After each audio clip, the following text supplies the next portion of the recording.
Buyurun.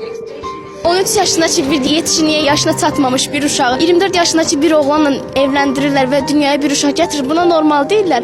Ama məsəl üçün də burada çəkiliş edirsiniz. Bəzi adamlar gülür, keçir lağa qoyur ki, metronun içində bu nədir çəkirsiniz. Buna pis baxırlar. Amma bir uşağın dünyaya uşaq gətirməsinə tam olaraq normal baxırlar. Əgər sevəcəksinizsə, ona qayğı verəcəksiniz. Çünki bir bitkinin belə sevgiyə ehtiyacı var.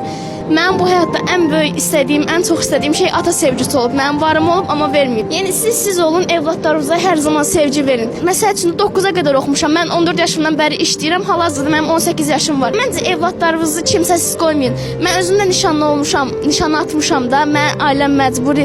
Yəni məcburi deyəndə necə deyim? Bəzi səbəb. Neçə yaşın var? Hal-hazırda 18.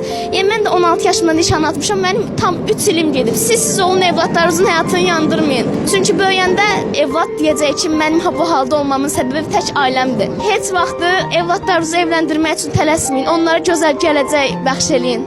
Mən sizə alqışlayıram.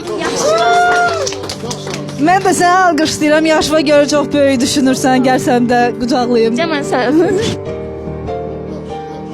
Möhkəm ol. Həyat belədir, neyini, çətindir.